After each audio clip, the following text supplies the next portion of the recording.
মানুষের সমাহার।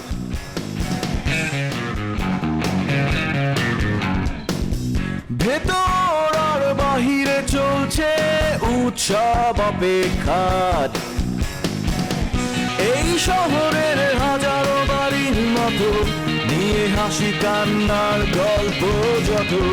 এই শহরের হাজারো বাড়ির মতো নিয়ে হাসি কান্নার গল্প যত। প্রতিবার এখানে বেজে যায় calling bell, calling bell, calling bell, calling bell, calling bell.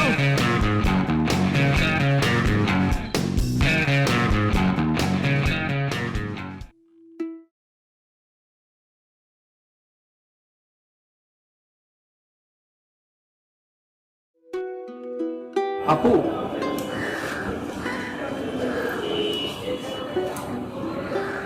আপনার কি মন খারাপ? হ্যাঁ, আমার মন খারাপ। এখন আর কি জিজ্ঞেস করবেন? আপু আপনি খাইছেন? আপু আপনি ঘুমাইছেন? আপু আপনার কেন মন খারাপ করে জিজ্ঞেস করেন। আপনার মন খারাপ থাকলে আমার ভালো লাগে না। আপনার কেন ভালো লাগে না? আমার মন খারাপ থাকলে আপনার কি, আর ভালো থাকলে আপনার কি?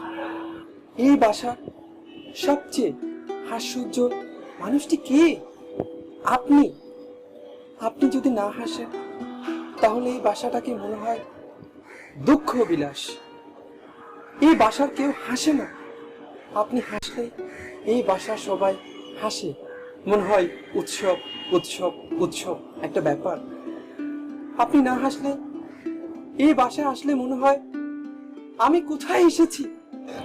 দেখেন ইলিয়াস কাঞ্চন ভাই, সব সময় না উৎসব মুখর থাকা লাগে। দুঃখের দিন দুঃখ বিলাস করেন, উৎসব করা লাগে। আপু, আমি আপনাকে হেল্প করব। কি হেল্প করবেন? আপনি কি এখন আমাকে খাওয়াই দিবেন, ঘুম পাড়ায় দিবেন, নাচ গান করবেন? অবশ্য এটা ছাড়া তো আপনি আর কিছু পারেন না। পারি, আমি অনেক কিছু পারি।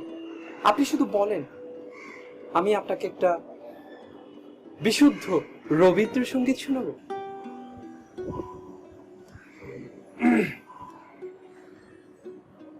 ওগো দুঃখ জাগানিয়া তোমায় গান শোনাবো,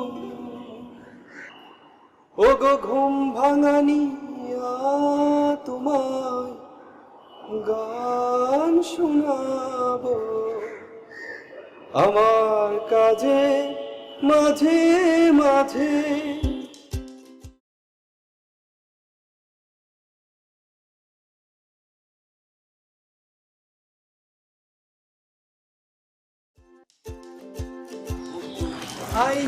আসসালামু আলাইকুম। এদিকে আসেন জনাব। তুই এই বৃষ্টির দিনে সানগ্লাস পরে কই যাস? শ্বশুর বাড়িতে যাস? জনাব, বৃষ্টি হচ্ছে, সরাসরি চোখে পড়লে সমস্যা হবে। এই গর্দব, সানগ্লাস বানাইছে কেন? সানগ্লাস বানাইছে সূর্যের আলো থেকে নিজের চোখকে রক্ষা করার জন্য, বুঝছস? আর সান মানে কি? সূর্য। সানগ্লাস সূর্য আটকায়, এটা এখন পকেটে ঢোকায়।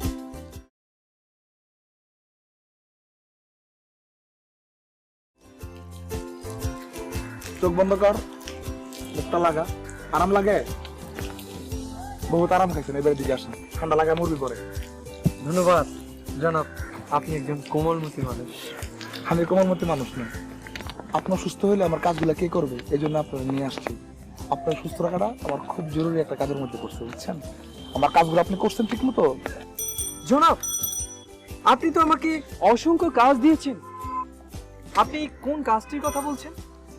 এই হারামি, 1 নাম্বার কাজ সেটা করছস? 1 নাম্বার?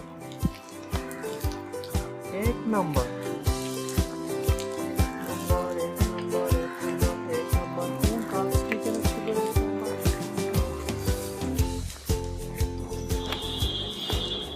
1 নাম্বার কাজ হলো আমার পম্পের কাজ। ও মিস পম্পি, মিস পম্পির কাজ তো করছি। উনি দোকানে ইন্টেরিয়র ডিজাইন করছে। জনাব, কি হয়েছে জানেন? ইন্টেরিয়র ডিজাইন হচ্ছে, আমি কি করেছি, এসিটা ছেড়ে দিয়ে ঘুমিয়ে পড়েছিলাম জনাব। আমি যখন ঘুমিয়ে পড়েছি, ঘুমাচ্ছি জনাব, মনে হচ্ছে আমি সুইজারল্যান্ডে চলে এসেছি। আমার মনে হচ্ছে আমার একটা এখন জ্যাকেট দরকার, একটা ব্লেজার দরকার, নাহলে একটা কম্বল দরকার। স্বপ্ন থেকে বাস্তবে আসেন, এগুলো তো করছেন। আর এসি ঠান্ডা হয় আপনাদের দেখে বোঝা গেছে, কিন্তু আপনার তো সুখ না, আপনার চর্বি নাই। আমি গেলে বুঝতাম যে ঠিকঠাক আনছেন কিনা। এটা বাচ্চা রঙের কথা বলছিলাম, সে রঙটা লাগাইছো?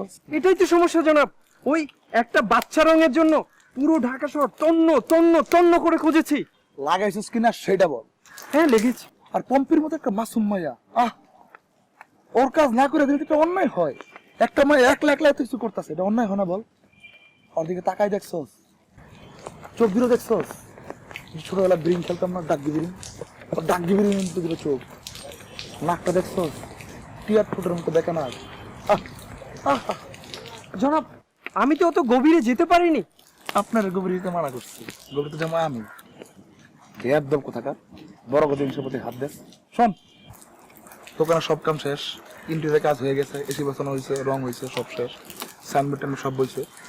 এখন মিলাদ পড়াইতে হবে। এখন আপনার এক নাম্বার কাজ হলো কি জানেন? একটা সুন্দর দাড়ি আছে, তারা দেখলে শ্রদ্ধা করতে ইচ্ছা করে, বুকের মধ্যে মনে কর যে মায়া হয়, ওইরকম একটা হুজুর খুঁজে বাইর করবি। তোর মতন টেডি হুজুর আনবি না, মানে যে তোর মতন ইয়াং পোলাবান নিয়ে আসবি না, যার তাহলে শ্রদ্ধা করতে ইচ্ছা করে ওরকম হুজুর আনবি, ঠিক আছে? আর হইলো 10 কেজি মিষ্টি অর্ডার দিবি। 10 কেজি? এই বেটা, টাকা কি তোর পকেট থেকে দিবি? শোন, 10 কেজি মিষ্টি অর্ডার করবি, হ্যাঁ? আর লেগে তোর মনে কর ওই আগরবাতি মোমবাতি কি লাগে না মিলে দেয়, এগুলো সব ইন্তজাম করবি। তুই কিছু বুঝছস? ওকে জনাব, আমি এক্ষুনি যাচ্ছি। এই এটা পকেটে লাগ। পম্পি, ভাইয়া ইটস নট পাম্পি, ইটস পম্পি। আমি আপনাকে কতবার বলেছি ভাইয়া আমার নামটা একটু ঠিক করে বলেন। ওই দুই মিলে হইলো আর কি একটা। নো, 2 মিলে 1 না, এটা আমার নাম ভাইয়া, আমার নাম ঠিক মতো উচ্চারণ করতে হবে। আমি তো সবাই না। আর ভাই শুনেন, আমার নাম যদি কেউ ভুল উচ্চারণ করে আমার কিন্তু খুব মেজাজ গরম হয়। তখন আমার মনে হয় যে ওর মাথার চুলগুলো আমি ন্যাড়া করে দিই। হ্যাঁ তাহলে আমি নেড়া হয়ে যাই। হ্যাঁ ভাইয়া হয়ে যান। এমনি তো আপনার হেয়ার কাট ভালো না, খুবই ব্যাকডেটেড। ইনফ্যাক্ট আপনি নিজেও পুরো ব্যাকডেটেড। এনিওয়ে ভাইয়া, ওই যে আছে না যে এই সাইড দিয়ে ছাঁচা করে ছেলেরা চুল কাটে না, ওরকম ছেঁচে চুল কেটে ফেলেন আপনি। সেটা কাটা যাবে, কিন্তু আমার যে চুল কাটে সে তো চিটাং গেছে ছুটিতে, শেষ লেখাটা নিমুনি, অসুবিধা আর কি? ওই যে ভাইয়া এই জায়গাতে দাড়িগুলো আছে না ভাইয়া, এই দাড়িগুলো একটু কাটতে হবে। কোন জায়গাটা একটু দেখি তো আবার। এই যে এই জায়গা। ও আচ্ছা, হ্যাঁ। আর ভাইয়া ডোন্ট মাইন্ড অ্যাকচুয়ালি, বাট আপনার এই যে ড্রেসিং সেন্স খুবই বাজে ভাইয়া, বুঝছেন? মানে বুঝেনি তো, আমি ফ্যাশন ডিজাইনার, আপনার এই ড্রেসগুলো আমি নিতে পারি না, বুঝছেন ভাইয়া? মানে একটু ড্রেসিং সেন্সটা ভালো করতে হবে, ইউ নো। তাইলে কি আমি ওই যে চুপ্পু চাপু এগুলো পরে হাঁটবো?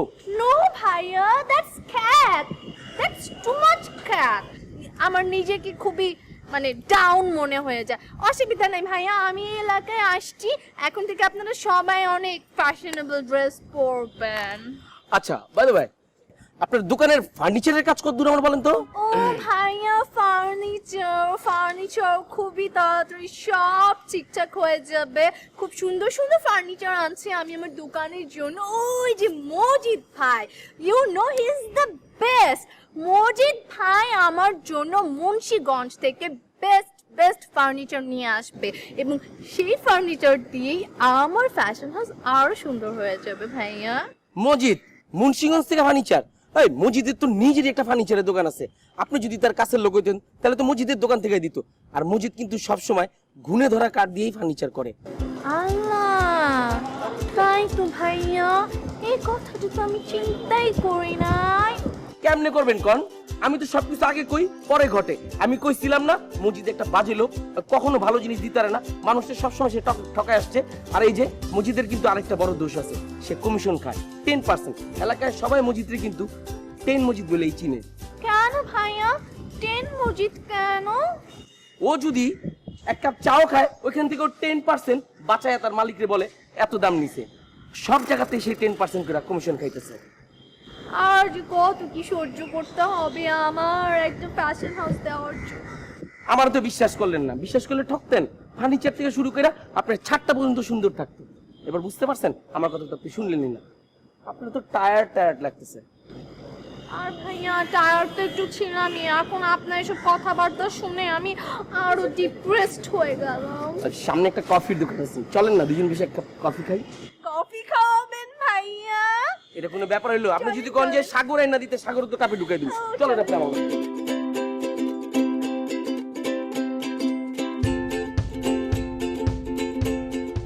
মা এরকম মাথা নামিয়ে চুপচাপ একা বসে কি ভাবছিস? চল আজকে আমরা দুজন মিলে টিভি দেখি। টিভি দেখার মুড নেই। টিভি দেখার মুড নাই তোর? কি বলছিস এসব? আচ্ছা ঠিক আছে, টিভি না দেখলে না দেখ। আইডিয়া, আমরা দুজনে মিলে অনলাইনে গেমস খেলি। তোর মোবাইল ফোনটা বের কর। বাবা, আমার এখন গেমস খেলতে অনেক বিরক্ত লাগে। গেমস খেলতে বিরক্ত লাগছে তোর? কি বলছিস কি তুই? তোর আচ্ছা বাবা, মানুষের কি সবসময় সবকিছু ভালো লাগতে হয়? হয় না মাঝে মধ্যে সবকিছু বিরক্ত লাগে। আমার এখন সব বিরক্ত লাগে, ভালো লাগে না। ও আচ্ছা আচ্ছা আচ্ছা আচ্ছা আচ্ছা, তাহলে কি করা যায়? আইডিয়া, কাজ করি চল, তোর জন্য একটা সুন্দর মোবাইল ফোন কিনে নিয়ে আসি। মোবাইল? হ্যাঁ, কিছুদিন আগে না একটা মোবাইল কিনে দিলা? তো কি হয়েছে? তারপর কত নতুন নতুন মডেলের নতুন নতুন ডিজাইনের মোবাইল এসছে, এগুলো তোর আছে? না, আমার এখন আপাতত মোবাইল লাগবে না। লাগলে আমি বলবো। আচ্ছা হলো কি তোর বলতো? তুই টিভি দেখবি না, তুই মোবাইলে গেম খেলবি না, আবার নতুন মোবাইলও দরকার নেই। এই ঠিক করে বলতো, দুপুরে খাওয়া দাওয়া ঠিক মতো করেছিস? আমার কিছু ভালো লাগে না বাবা। আমার কি করলে ভালো লাগবে মনে হয় জানো? কি করলে? আমি যদি অনেক দূরে কোথাও চলে যাই, যেখানে কেউ থাকবে না, আমি একা থাকবো, কেউ একটু পরপর এসে আমাকে বিরক্ত করবে না, ভাত খাও, ঘুমাও, কথা বলো, হাসো, কেউ থাকবে না, এরকম একটা জায়গায় যদি যেতে পারি তাহলে আমার ভালো লাগবে। ব্যাস এই, তো এটা তো কোনো সমস্যাই না। আগে তুই আমার হাতে পেট ভরে খেয়ে নে, তারপর আমি তোকে নিজে একদম তোর সেই প্রিয় জায়গাটিতে পৌঁছে দিয়ে আসবো, যেখানে তোকে কেউ বিরক্ত করতে পারবে না। আচ্ছা, আমি বললাম আর তুমি আমাকে ছেড়ে দিলা? হ্যাঁ। তুমি আমাকে একা যেতে দিবা? দেখা যাবে যে তুমি বললা ঠিকই যে হ্যাঁ তুই যা, বাসে উঠাই দিবা, বাসে উঠাই দিয়ে এরপরের বাসে নয়তো সেই বাসে অন্য কোনো একটা সিট আমার সাথে সাথে যাবা। আমি যে হোটেলে উঠবো আমার পাশে একটা রুম নিয়ে থাকবা, আমি যেখানে যাব কি করবো না করবো আমার পেছন পেছন ফলো করবো। এর চাইতে ভালো আমি এখানেই থাকি, এখানেই আমাকে ফলো করবো। বুঝে যখন গিয়েছিস তাহলে তোর এটাও বোঝা উচিত, না খেয়ে আজকে তোর কোনো নিস্তার নেই। তুই 1 মিনিট বস, খাওয়া দাওয়া করে তারপর আমি তোকে দিই। বাবা, আমি দেখবো আজকে তুই খাবি না মানে? এত সুন্দর খাবার আমি এনেছি তোর জন্য, এটাই হবে।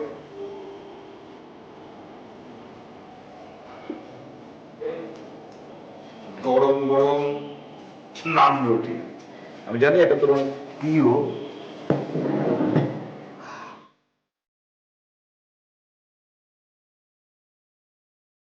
আমি খেয়ে দেবো, তোর চিন্তা করতে হবে না। তুই খাওয়া লাগবে? খাওয়া লাগবে মানে? তুই কি পেয়েছিস? খাবি না? তোর প্রিয় খাবার তো, খেয়ে দেখ কেমন লাগে। হাগর বিসমিল্লাহ বল। তুমি বলো। এই ঠান্ডা হয়ে গিয়েছে, মজা। Very good. তুই বললে তো আমি তোকে প্রতিদিনই খাওয়াতে পারি, কিন্তু আমি যখন খাওয়াবো তখন তো তুই ঘুমে থাকিস রে। একটু আর্লি উঠলে তো আমি তোকে খাইয়ে দিতে পারি। ঘুম থেকে তুললাম, ওকে, তাহলে তাই হবে এখন থেকে। তোর গ্লাস হচ্ছে এইটা।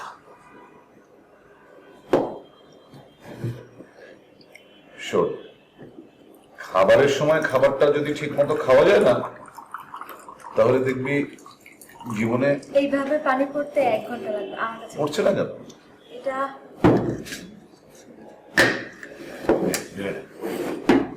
তুমি আমাকে অনেক আদর করো। কে বলেছে? আমি তো একটা পচা বাবা, তাই না? আমি কি আর আদর টাদর করি তোদের? আমি তোদের আদর করি না, খালি বকাবাজি করি, তোরা যা চাই সেটা করতে দিই না।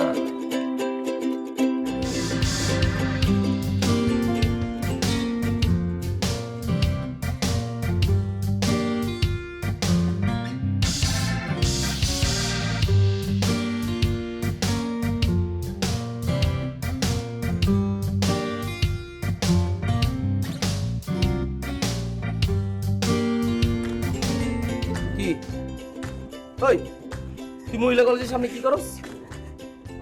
হ্যাঁ, আমি একজনের জন্য অপেক্ষা করছি। এই তোর অপেক্ষা করানোর যোগ্যতা হয়েছে? তোর বয়স কত? হ্যাঁ হ্যাঁ, কি রে লজ্জা পাইতেছিস কেন? বয়সটা কত ক? আর তুই পড়াশোনা করছিস কি ক?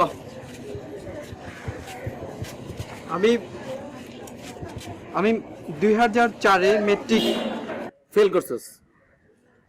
ফেল করছিস না? আমি প্রাক নির্বাচনী পরীক্ষায় সফলতার সাথে উত্তীর্ণ হয়েছি, কিন্তু চূড়ান্ত পরীক্ষায় আমি ফেল। কৃতকার্য হতে পারিনি। ওই একই হইলো, ফেলই তো করছিস। নকলটাও ঠিক মতো করতে পারস না তুই।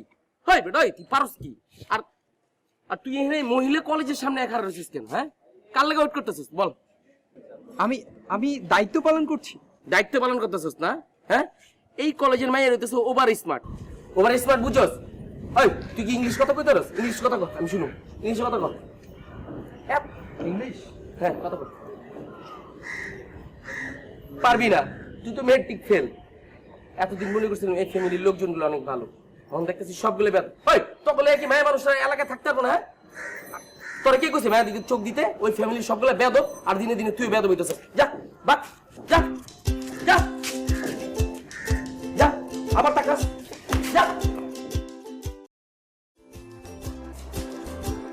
কি রে, টিভি দেখোস? না তো, টিভি তো দেখি না। কি মনে হয় টিভি তো দেখতেছি? রিমোট লাগবে? আরে আমি কি রিমোট চাইছি নাকি তোর কাছে? মন খারাপ? কেন মন খারাপ থাকলে কি হবে? মন কেন খারাপ এটার জন্য বকা দিবা, তাই না? এই যে আমি কি তোর সবসময় বকা দেই নাকি? এটা তো খুবই নর্মাল। এ বাসায় সবাই তো আমাকে সবসময় খালি বকাই দেয়, আর তোমার বকা দেওয়া লাগবে না। দেখো আমার মন একদম ভালো, আমি হাসতেছি, বকা দেওয়া লাগবে। আরে বয় বয় বয়। মানে তুই যেটা ভাবতেছিস আসলে তা না। মানে দেখছিস না, ছোটবেলা থেকে তো আমি এরকম। মানে এক একজনের এক্সপ্রেস করার অঙ্গভঙ্গি ওয়ে এক এক রকম থাকে।